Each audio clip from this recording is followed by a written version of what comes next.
ॐ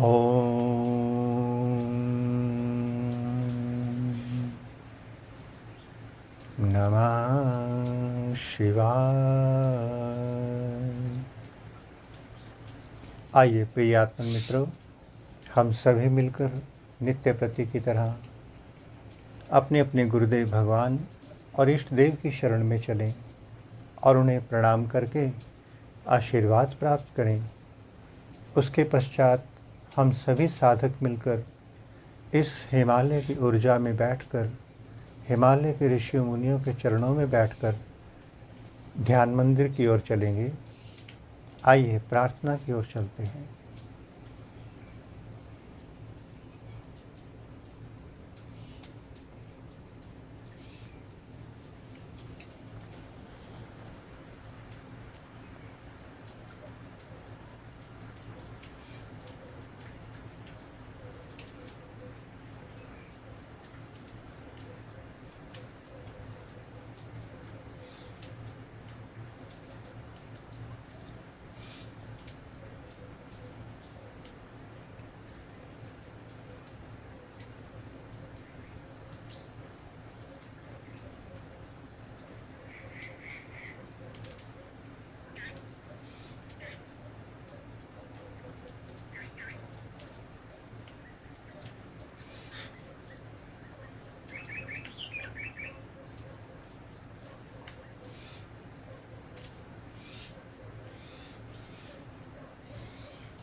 नमः शिवाय।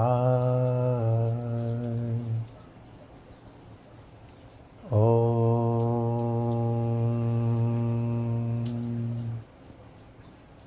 नमः शिवाय।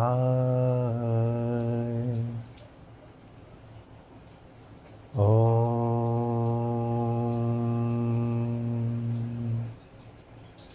नमः शिवाय।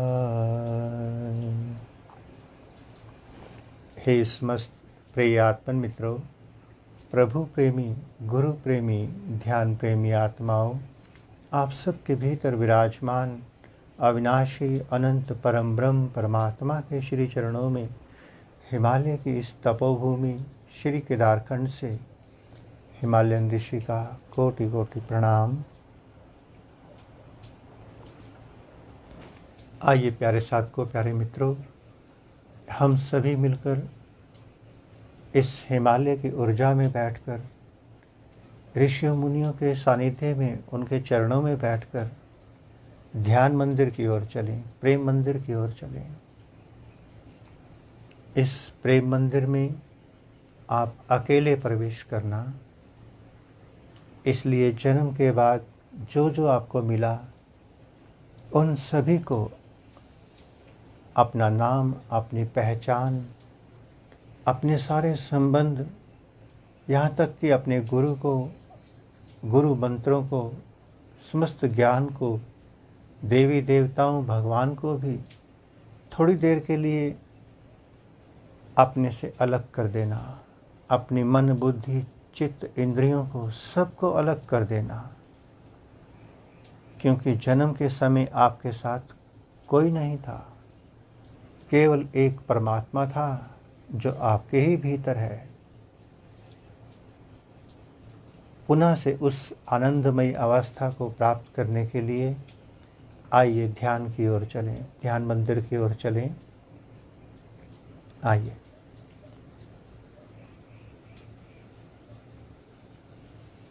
आप सभी साधक जहाँ भी हैं वहीं पर अपने अपने ध्यान में सुखद सहज आसन में बैठ जाएंगे।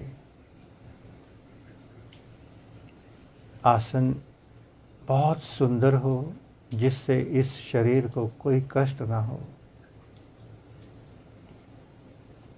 हल्के फुल्के बैठना, अकड़ ना हो, कोई तनाव ना हो, रिलैक्स होके बैठना। आपका बैठना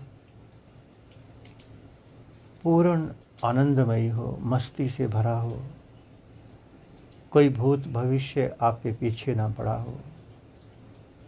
बेफिक्र होकर, मस्त होकर, एक नशेड़ी की तरह, प्रेमी की तरह, दीवानगी के नशे में बैठ जाना। इतने भीतर उतर जाना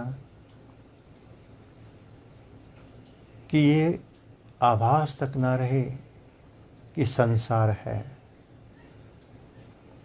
और धीरे धीरे ये आभास इतना गहरा हो जाए कि आपका अपना होने का भान भी विदा हो जाए। बाहर की दोनों आँखों को बंद कर लेंगे, क्योंकि 80% ऊर्जा आँखों के माध्यम से बाहर चली जाती है और 80% संसार आँखों के माध्यम से भीतर प्रवेश कर जाता है। इसलिए बाहर के दोनों नेत्रों को बंद करके अपना ध्यान दोनों भावों के बीच में, जहाँ हम बिंदी और तिलक लगाते हैं, उस शिव नेत्र आज्ञा चक्र पर उतार देना। उस बिंदु से, उस शिव नेत्र से भीतर देखना प्रारंभ कर दें।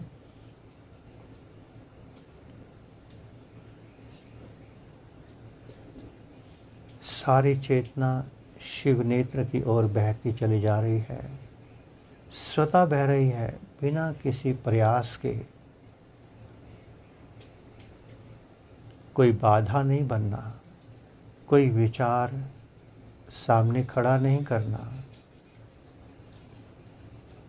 इस समय कोई गुरु नहीं है, कोई शिष्य नहीं है, कोई गुरु ज्ञान नहीं, कोई गुरु मंत्र नहीं, कोई देवी देवता, माता पिता, कोई रिश्ता ही नहीं।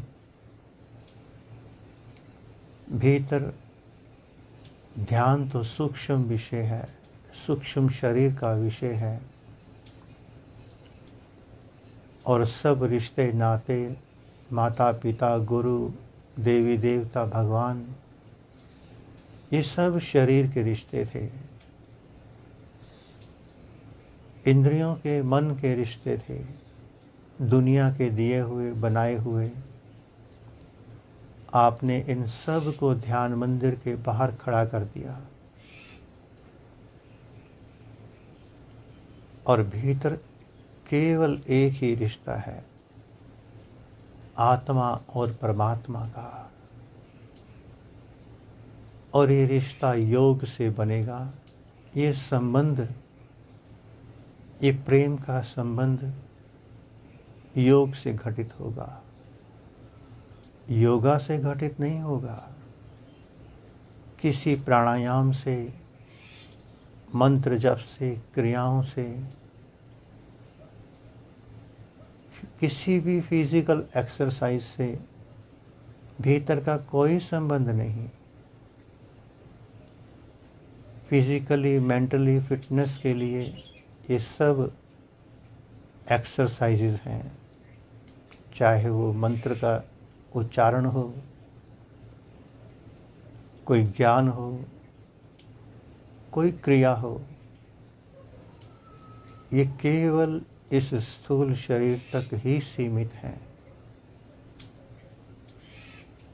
ना ये भीतर जा सकते हैं और ना भीतर इनका कोई काम है। भीतर तो केवल आत्मा और परमात्मा का ही संबंध है। देखते चले जाएं, शिव नेत्र से भीतर उतरते चले जाएं।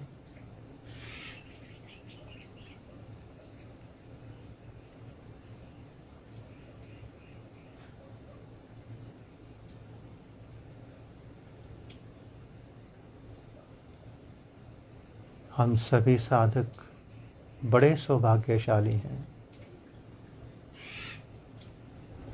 जो ऋषि मुनियों ने कृपा करके पुनः से हमें अपने चरणों में बिठा लिया। बस अब भीतर उतरते चले जाएं लगातार।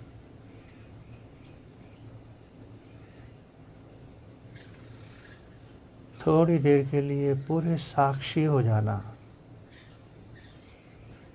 विटनेस, दृष्टा बन करके अपने साथ बैठना। किसी गुरु को सिमरण में नहीं लेके आना, किसी गुरु की छवि, भगवान की, देवता की, ये सब कल्पना का संसार है। कल्पनाओं में नहीं जाना, किसी ज्ञान के पीछे नहीं पड़ना। ध्यान में बैठने के बाद भीतर क्या दिखे, क्या होता है, क्या सुनता है, क्या अनुभव होता है, उसकी ओर भी ध्यान नहीं जाना चाहिए, क्योंकि सभी मन, बुद्धि, इंद्रियों के साथ जुड़े हैं। ये अनुभूति नहीं है, अनुभव है। अनुभव और स्वप्न किसी काम के नहीं, इनका कोई अस्तित्व नहीं। रात को सोने के बाद सपने आते हैं, जागने के बाद उनका कोई अस्तित्व नहीं रह जाता। ध्यान में बैठने के बाद भी मन सपने दिखाता है। इसलिए उन सपनों का भी कोई अर्थ नहीं।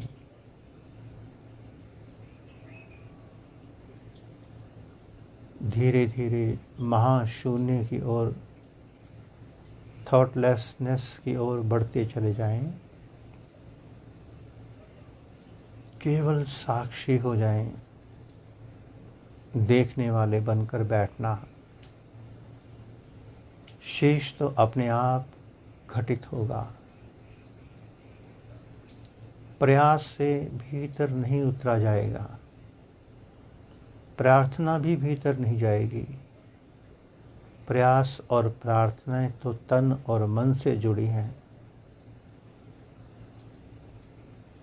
केवल समर्पण काम आएगा, जिसमें कोई शब्द नहीं, कोई भावना नहीं, कोई कल्पना नहीं, कोई क्रिया नहीं।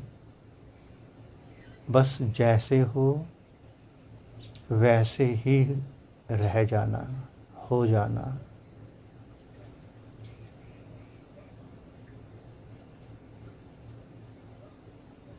शिव नेत्र से संबंध बना के रखना। शिव नेत्र ही भीतर का प्रवेश द्वार है। वहीं से आपको भीतर प्रवेश मिलेगा और उसी शिव नेत्र से ही भीतर का जमा हुआ जन्मों जन्मों का संस्कार, संसार, विचार, विकार इसी शिव नेत्र से बाहर निकलेंगे। भीतर कुछ भी होता रहे, वो हमारा विषय ही नहीं। साधक का विषय केवल और केवल शांत, मौन, समर्पित होकर शिव नेत्र से भीतर देखते चले जाना है। आपके देखने मात्र से ही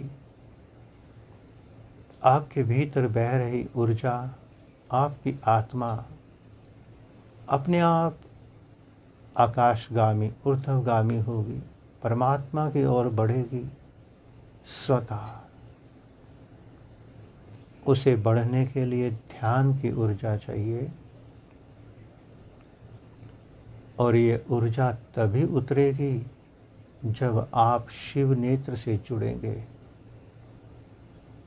अगर किसी भूत की कल्पना, भविष्य की कल्पना मन के साथ, इंद्रियों के साथ जुड़ गए, तो ये ऊर्जा का प्रवाह उठेगा नहीं। ऊर्जा नहीं उठेगी तो आत्मा परमात्मा का मिलन नहीं हो पाएगा। ये आत्मा और परमात्मा का मिलन ही आत्म साक्षात्कार है। यही घटना है जब कुंडलिनी शक्ति जागृत होती है। उसी समय कोई साधक भोगी से योगी हो जाता है। उसकी चेतना पदार्थ से हटकर परमात्मा की ओर मुड़ जाती है। उतरते चले जाएं भीतर लगातार। साक्षी दृष्टा।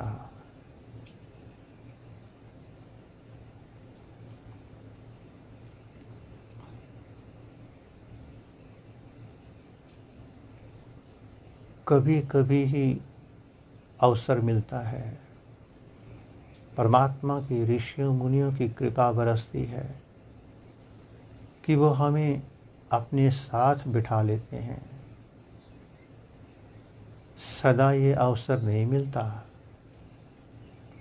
इसलिए इस मिले हुए अवसर को हाथ से नहीं जाने देना।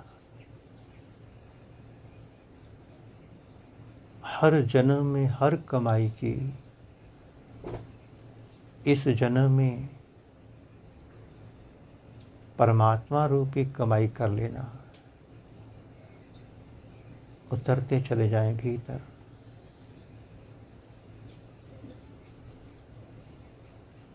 इस बरसते हुए हिमालय की ऊर्जा में, इस अमृत वर्षा में जितना भीग सको उतना सुंदर। अगर आपने कोई विचारों की, भूत भविष्य की, कल्पनाओं की, मंत्रों की, ज्ञान की कोई भी ओढ़ ली तो फिर नहीं भीग पाओगे। आपकी ईमानदारी आपके अपने हाथ में है और किसी के हाथ में नहीं। आप दरिद्र होते हैं या बादशाह, ये आपका चुनाव, आपकी होश, आपका विवेक। इस समय एक माध्यम के माध्यम से ऋषियों मुनियों की कृपा सीधी बरस रही है। अब यदि हम उस माध्यम का सदुपयोग नहीं कर सके तो हमसा बड़ा कोई दुर्भाग्यशाली भी नहीं। एक एक साधक बुद्ध हो सकता है। हर साधक योग्यता रखता है महावीर बुद्ध होने की। सबके लिए संभव है, किसी के लिए कोई असंभव नहीं। आपका त्याग कितना है, वैराग्य तपस्या कितनी है, आप स्वयं के प्रति कितने समर्पित हैं, ये निर्णय आप देख सकते हैं। अगर आप बाहर के गुरुओं पर लटके हैं, बाहर के महात्माओं पर, बाहर के ज्ञान विज्ञान पर, मंदिर मस्जिदों की ओर, गुरुद्वारों की ओर, तो ये भीतर का बुद्ध तो प्रकट नहीं होगा, कभी भी नहीं होगा अगर आप बाहर के संसार पर लटके हुए हैं। बाहर कोई गुरु नहीं है आपका हाथ पकड़ के परमात्मा तक पहुंचा सके। आपकी तपस्या, आपका प्रेम, आपकी लगन ही आपको आपके भीतर बैठे सद्गुरु से, परमात्मा से मिला सकती है। बाहर केवल पथ प्रदर्शक मिलेंगे, मार्गदर्शक मिलेंगे। इससे अधिक बाहर वालों की कोई ताकत नहीं।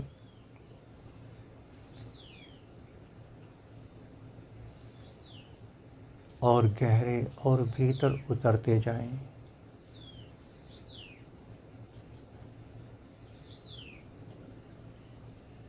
जब तक सैटेलाइट लिंक बना है तब तक खूब ऊर्जा का अंबार उतार लें। अगर ये लिंक डिस्कनेक्ट हो गया तो कोई प्रयास, कोई प्रार्थना काम नहीं आएगी। अभी पूरे समर्पित होकर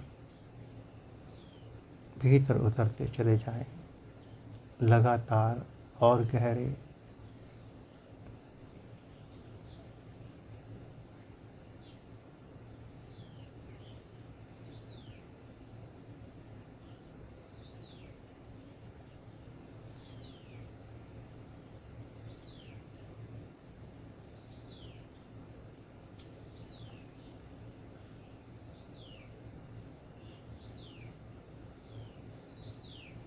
आइए प्यारे साथियों, आप पूरी तरह से प्रकृति में बह जाते हैं, पूर्ण मौन हो जाते हैं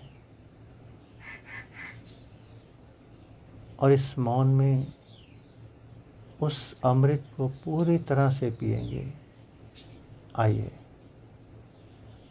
अब आप थोड़ी देर के लिए अपने स्वामी, अपने मालिक खुद बन जाना,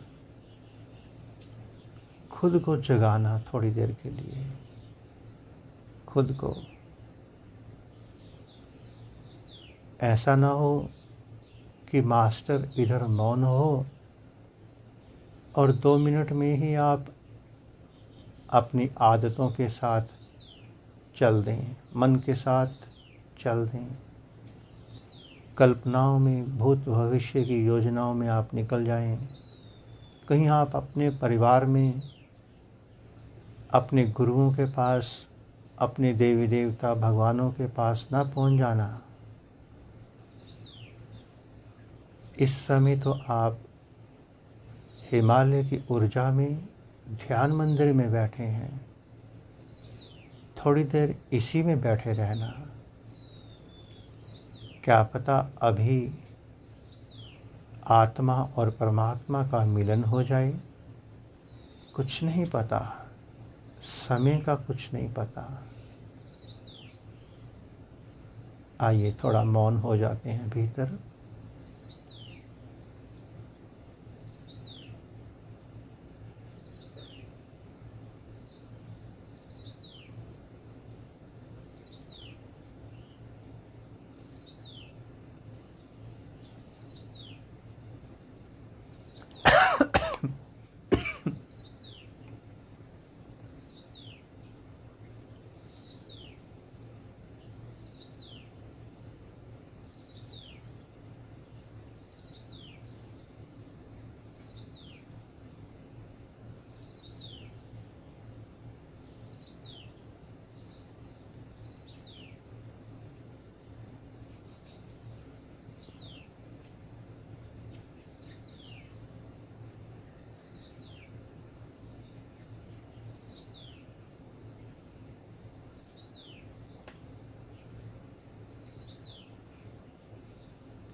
आइए प्यारे साथियों,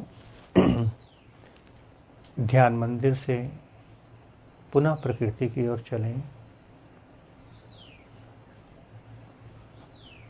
अपनी दोनों हथेलियों को रगड़ करके अपने मुखमंडल पर फेर लेंगे।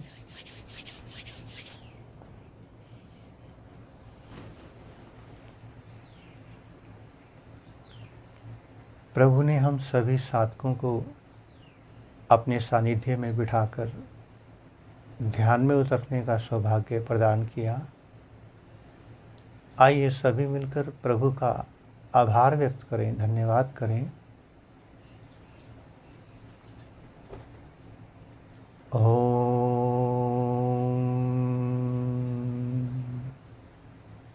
नमः शिवाय।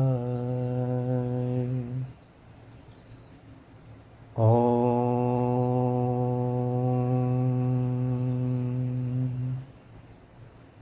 नमः शिवाय। ओम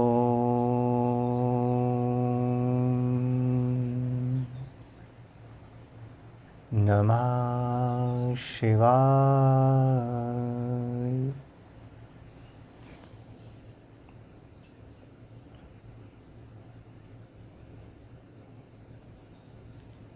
प्यारे साथियों, आज आपको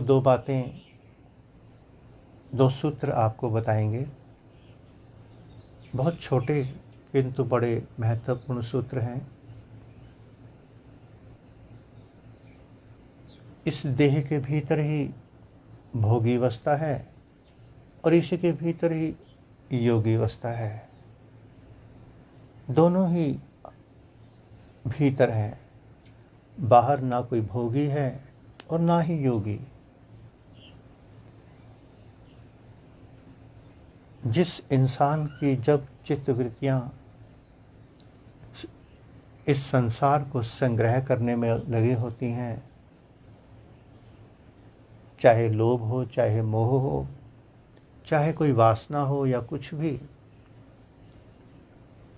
उस समय वह साधक भोगी होता है। भोग की इच्छाएं उसके भीतर जब तक प्रबल रहती हैं तभी तक वो भोगी होता है। और भोगी सोई हुई चेतना का नाम है। उस सोई हुई चेतना में ही, उस भोग की अवस्था में ही हमारे संसार का विस्तार होता है। हम 1 से 99 की ओर भागते हैं जब हमारी चेतना सोई होती है, जब हमारे भीतर भोगों की वासना आकाश को छू रही होती है। उस समय हम भोगी होते हैं। और ये भोगी गृहस्थ धर्म में भी मिलेंगे, संन्यास धर्म में भी मिलेंगे, हर जगह मिलेंगे। जो एक के बाद एक दौड़ में लगा है, वही इंसान सोया है। जिसके भीतर अनंत वासनाओं के अंबार उठ रहे हैं, वही सोया है, वही भोगी है। और भोगी कभी भी योग की ओर मुड़ सकता है। ये भी बात परम सत्य है। क्योंकि भोगी की चेतना सदा सदा के लिए सोई हुई नहीं रह सकती। और दूसरी ओर जब साधक के भीतर योग जागता है, योगी जागता है, अर्थात जब उसकी बेहोशी टूट जाती है, संसार उसके भीतर से विदा होने लगता है। किंतु कब होता है? जब साधक के भीतर वैराग्य, त्याग, तपस्या उतरती है, उसके भीतर दान, सेवा, ऐसी भावनाएं उतरती हैं, तो साधक भोगी से योगी की यात्रा पर उतरता है। और योगी ही मोक्ष मुक्ति को उपलब्ध होता है। और जो एक बार योगी हो गया, जो जाग गया भीतर से, वो पुनः से भोगी नहीं हो सकता। भोगी तो कभी भी योगी हो जाएगा, किंतु योगी कभी भी भोगी नहीं बन सकता। अगर कोई योगी बनकर भी भोगी बना हुआ है तो इसका अर्थ वो अभी योगी नहीं है। केवल मैंने वस्त्र पहन लिए योग के, तपस्या के, संन्यास के, साधुता के, और मैं संसार की चाहनाओं में, वासनाओं में, एक्सपेंशन में दिन रात दौड़ रहा हूँ। एक आश्रम यहाँ भी बन जाए, एक वहाँ भी बन जाए, एक वहाँ भी बन जाए। कहने को मैं तपस्वी, संत, महात्मा, योगी, साधु, गुरु, वास्तव में तो मैं भोगी हूँ। किंतु एक गृहस्थ धर्म में बैठा हुआ दिखता है कि भोगी है, सुदामा जैसा देखने में लगता है कि गृहस्थी है, भोगी है, किंतु उससे बड़ा कोई त्यागी, योगी, वैरागी नहीं हो सकता।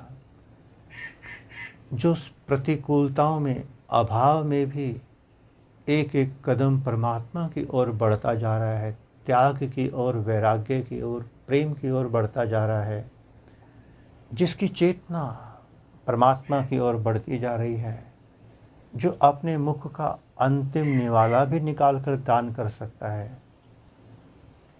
जिसके भीतर त्याग है, वही योगी है। इसलिए इस धरा पर अनंत भोगी आत्माएं हुई, किंतु योगी आत्माएं विरला विरला हुई हैं, विरला। तो प्यारे साथ को, जब तक हम अपने प्रति ईमानदार नहीं होंगे, ट्रांसपेरेंट नहीं होंगे, अब एक छोटी सी बात कहेंगे, बिल्कुल सीधा स्पष्ट कहेंगे। दिसंबर से पहले कोरोना भगवान की कोई कृपा नहीं थी, तब सभी लोग संपन्न थे, लगभग संपन्न थे, और उस समय भी लोग आपस में जुड़े हुए थे। उस समय तो कोई किसी की सेवा में, सहायता में, दान में आगे नहीं आया। और जब कोरोना महादेव की कृपा बरस गई, तो अब जब बंटने लगा है तो सभी हाथ फैलाकर खड़े हो गए। हम दे नहीं सकते, आज नहीं दे सकते, बीते हुए कल में तो दे सकते थे, बीते हुए कल में तुम दानी हो सकते थे, उस समय भी तुमने नहीं बीजा। और जब आज स्थिति प्रतिकूल हुई है तो उस प्रतिकूलता में हाथ फैलाने का अधिकार कैसे हो गया? जिसने बीजा ही नहीं वो काटने के लिए तैयार कैसे हो सकता है? प्यारे साथियों, दो बातें यहाँ पर हैं। ऋणी होना बहुत आसान है। प्रतिकूल स्थितियाँ आई, हम ऋणी हो जाएं, उसके भी ऋणी, उसके भी, वहाँ से भी ले लें, वहाँ से भी ले लें। किंतु ऋण से अऋण होना अति कठिन है। अगर आप भीतर से जागे हैं, आप कभी ऋणी होना पसंद नहीं करेंगे, कभी भी, किसी भी कीमत पे। आप अपने सुखों को कम कर देंगे, सुविधाओं को ख़त्म कर देंगे, नमक से रोटी खा लेंगे, किंतु आप ऋणी होना पसंद नहीं करेंगे। और जो ऋणी होना पसंद नहीं करता, हर प्रतिकूलता का सामना करने को तैयार है, जागृत है, वही संत है, वही त्यागी है, वही योगी है, वही वैरागी है। और वही त्यागी, वैरागी संत कहीं भी खड़ा मिल सकता है, पैंट शर्ट में भी और भगवे वस्त्र में भी। प्यारे साथियों, प्रतिकूल अनुकूलता थी, हम अपना मस्ती भरा जीवन जी रहे थे, हमें किसी की कोई परवाह नहीं थी, किसी की भी। थोड़ी सी प्रतिकूलता परमात्मा ने, कोरोना महादेव ने दिखाई, और अब हम आंखें फैलाकर, हाथ फैलाकर खड़े हो जाएं कि हमें कहाँ कहाँ से मिल सकता है मुफ्त में। मुफ्त में तो हमें प्रकृति नहीं देने वाली, ये हमारा भ्रम है। आज नहीं तो कल जो ऋण हम ले रहे हैं या लिया है, ब्याज सहित रिटर्न करना पड़ेगा, उतारना पड़ेगा। तो प्यारे साथ को, ध्यान हमारे जीवन में क्यों परम आवश्यक है? ध्यान के सिवाय कितनी भी बाहर की पूजा पाठ, मंत्र, हवन, यज्ञ कर लेना, ये सब फिजिकल एक्सरसाइजेज हैं, शरीर और मन के साथ जुड़ी हुई हैं। इससे कोई जाग नहीं सकता, स्वप्न देख सकता है केवल। ज्ञान की किताब पढ़ ली, उस ज्ञान की किताब से स्वप्न में खो सकता है। हाँ, ऐसा करना चाहिए, ऐसा करना चाहिए, कल्पनाओं में खो सकता है। किंतु ध्यान हमें स्वप्न संसार से, कल्पनाओं के संसार से निकालकर हमें होश, विवेक, जागृति प्रदान करता है। हम एक एक कदम के प्रति होश पूर्वक जीते हैं, साक्षी होकर के जीते हैं, सोए सोए नहीं जीते। शरीर के साथ होने वाली बाहर की सारी क्रियाएं निद्रा से अधिक नहीं है, स्वप्न से अधिक नहीं है, किंतु ध्यान इस सूक्ष्म शरीर का विषय है, इसके भीतर की सूक्ष्मता का। और जो जितना सूक्ष्म होता चला जाएगा, वो उतना विवेकी होता जाएगा, उतना विवेकी। और विवेकी इंसान तो एक गिलास पानी भी मुफ्त में नहीं लेता, पानी भी। ना किसी का ज्ञान मुफ्त मिलेगा, ना किसी का कुछ भी। उसको पता है कि प्रकृति मुझे जो भी प्रदान कर रही है उसकी कीमत है, और यदि मैं कीमत अदा नहीं कर सकता तो ऋणी हो जाऊंगा। इसलिए हमारे सनातन पुरातन सिस्टम में गुरुकुल परंपरा थी। गुरु अपने शिष्यों से भिक्षा कराते थे, सेवाएं करवाते थे। क्यों? क्योंकि गुरु उन्हें जो ज्ञान, ध्यान प्रदान कर रहा है, शक्तियां प्रदान कर रहा है, वो गुरु के ऋणी ना रह जाएं। अब वो गुरु के आश्रम में हैं, उनके पास गुरु को देने के लिए दक्षिणा क्या है? सेवा। गुरु उनको साधना देकर, उनसे सेवा लेकर उनको गुरु के ऋण से उऋण कर रहा है। और जो गृहस्थ धर्म में होते हैं, उन्हें साधना, सद्मार्ग देकर, उनकी सेवाएं लेकर उनको उनके ऋण से उऋण करता है। और यदि मैं कहूँ कि मुझे केवल लेना ही लेना है, देना कुछ नहीं है, फलाना तो आपको दे ही रहा है, तो प्यारे साथ को, जब तक आप अपने प्रति ट्रांसपेरेंट, ईमानदार, वफादार नहीं हैं, प्रकृति संतों, ऋषियों के भीतर से एनर्जी को ट्रांसफ़र नहीं होने देगी। ये भी जान लेना। देने वाला कितनी ही ईमानदारी से दे रहा हो, प्रेम से बह रहा हो, किंतु लेने वाले और देने वाले के बीच में परमात्मा खड़ा है। हम किसी को भी आशीर्वाद और वरदान दे सकते हैं, किंतु उसकी सफलता बीच में खड़े परमात्मा पर निर्भर है। परमात्मा चाहेगा तभी वो आशीर्वाद, वरदान या श्राप ट्रांसफ़र होने देगा, अन्यथा वो बीच में खड़ा रहेगा। तो आप अपने प्रति ईमानदार होते चले जाएं, फिर प्रकृति की ओर से बरसने वाले अमृत को देखें क्या बरसता है। ओम नमः शिवाय। प्यारे मित्रों, ओम नमः शिवाय। पुनः से आप सबके भीतर विराजमान अविनाशी, अनंत, परम ब्रह्म परमात्मा के श्री चरणों में, हिमालय की इस तपोभूमि श्री केदारखंड से हिमालयन ऋषि का कोटि कोटि प्रणाम। और संपूर्ण ब्रह्मांड में विराजमान समस्त देवी देवताओं, समस्त ऋषियों, मुनियों, गुरुजनों, संत महापुरुषों की ओर से आप सबको शुभ आशीष, शुभ मंगल कामना। ओम सर्वे भवन्तु सुखिनः, सर्वे सन्तु निरामया, सर्वे भद्राणि पश्यन्तु मा कश्चित् दुःखभाग् भवेत्। ओम शांति शांति शांति। पुनः से एक बात रिपीट करके ध्यान मंदिर से बाहर निकलते हैं। कल कोरोना महादेव की कृपा नहीं थी। हमने क्या किया ये हमें याद रखना चाहिए। और आज कोरोना महादेव की कृपा बरस रही है। आज हमारा धर्म क्या बनता है ये हमें ध्यान रखना चाहिए। अब आप सभी साधक इस ध्यान मंदिर से निकलकर पुनः प्रकृति की ओर, अपने गुरुओं की ओर, अपनी धर्म कर्म क्षेत्र की ओर लौट जाएंगे। और रात्रि से यहाँ लगातार बहुत ज़्यादा बरसात हो रही है, तो शाम का जो मेडिटेशन का विशेष कैंप का ग्रुप है, उन साधकों के लिए यही संदेश है।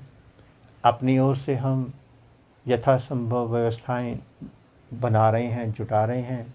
जो जो खरीदना है अपनी योग्यता और अपने सामर्थ्य से खरीद रहे हैं। फिर भी अगर किसी प्रकार की नेटवर्किंग की कोई प्रॉब्लम आ जाए, आप भीतर के नेटवर्क से लगातार जुड़े रहना। बाहर का नेटवर्क भले ही आता जाता रहे, किंतु भीतर का कंटिन्यू रहेगा। ओम नमः शिवाय।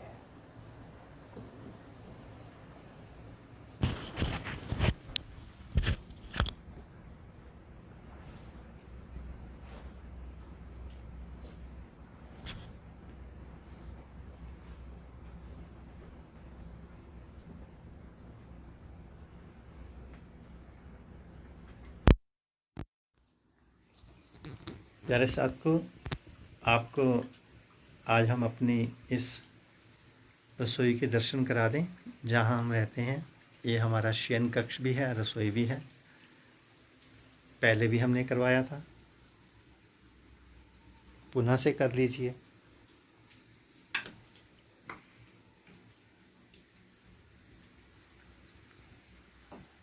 ये हमारा आसन है जहां हम बैठ कर के लाइव कर रहे थे।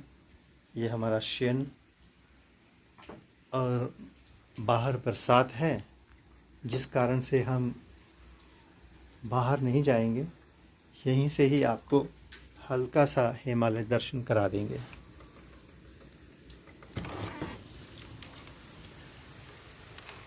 ओम नमः शिवाय।